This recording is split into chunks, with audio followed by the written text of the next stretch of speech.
Hello, welcome to this 10-minute talk about sleep.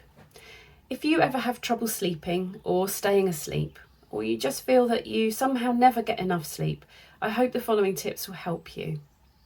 My name is Kirsty and I'm a counsellor. I'm really interested in well-being and what helps us to build resilience. Sleep is one of the biggest factors in good mental health. You've probably had the experience of having a terrible night's sleep and then feeling awful the next day. Not just tired, but less able to cope when problems arise, perhaps less able to concentrate, and just less happy. Well, you weren't imagining that. Research shows us that poor sleep does lead to these outcomes, and that if we get some good enough sleep, we absolutely improve our mood and our focus and build up our resilience as well. You might be surprised to learn that good sleep can even improve your immune system, stopping you from getting sick so often and helping you to bounce back more quickly when you do get sick. It also, rather brilliantly, makes us smarter because if we've had good sleep, we tend to take in new information much better. And not only that, we make more firm memories of what we've just learned, meaning that we can retain more information and better as well. But most importantly, getting good sleep regularly really does protect our mental health. It's one of the best gifts that you can give to your mind. So, how much sleep is enough sleep? Well, if you're 11 or 12 years old, somewhere between 9 and 11 hours is perfect. And if you're 13 to 16, you want to aim for 8 to 10 hours.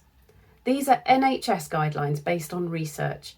If you get the right amount of sleep for your age most nights, you'll be contributing well to your mental health and your physical development.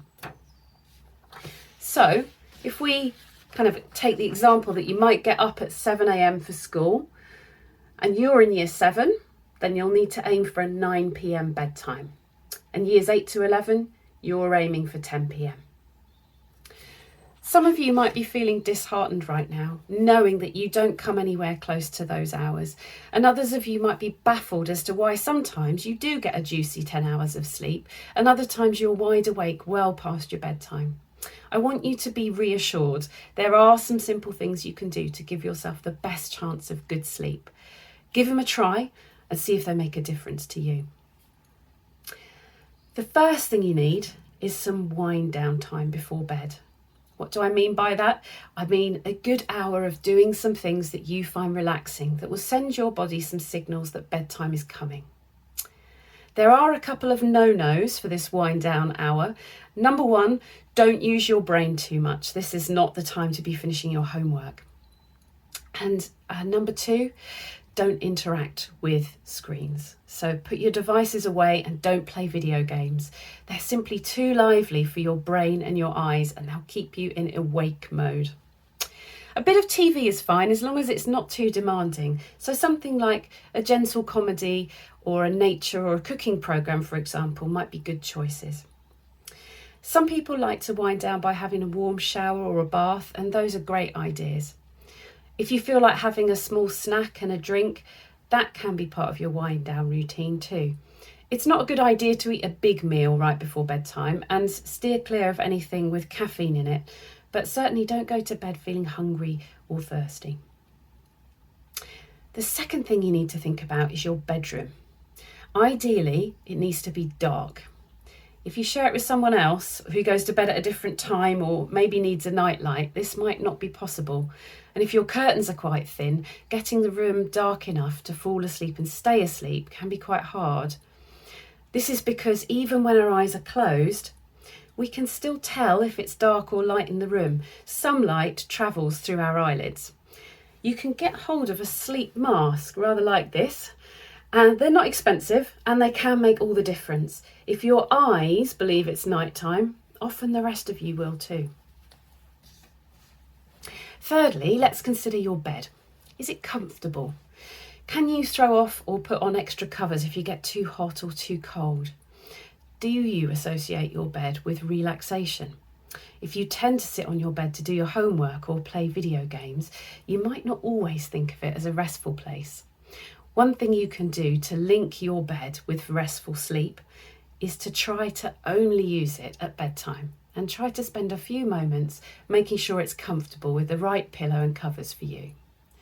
You can even take this a step further and get hold of a lavender spray to mist your pillow with.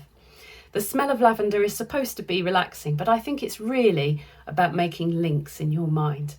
If you like the smell and you only use it at bedtime, your brain will come to associate lavender with sleep. And you'll automatically feel more sleepy when you put your head down on a lavender pillow. Don't worry if you can't get hold of a lavender spray and you do want to try this. Plucking a little head of lavender from a plant and popping it under your pillow or next to your bed will have the same job. Fourth, how do you get to sleep? This is the bit many people worry about, the time that passes between putting your light out and actually falling asleep. It's the time when we're most alone with our thoughts, and that can mean endlessly turning worries over in your head, which keeps you from sleeping. A little bit of reading in bed before you turn out your light can be helpful in taking your focus away from your own concerns. That on its own can help some people to fall asleep. Similarly, some gentle music or a recorded meditation can support your mind to calm down. If something's really been worrying you, try to address it earlier in the day. Find someone to talk to who can help you process the worries. Even if they haven't been resolved, you'll be less likely to turn them over in your mind at bedtime if you've given them an airing. And if you really haven't got anyone you can talk to, try journaling about your worries, and that will have a similar effect. If you do find yourself lying awake worrying, try thinking of something pleasant but fairly boring. And if that doesn't work, try breathing in for the count of 3 and breathing out for the count of 5. Counting those in and out breaths will keep your mind busy enough to stop it from worrying, but not so busy that it will stop you from falling asleep. One thing sleep loves is consistency. So try to stick to roughly the same routine and bedtime each night, and don't make it more than an hour later at the weekends. If your body gets into a predictable routine, you'll find it easier to fall asleep.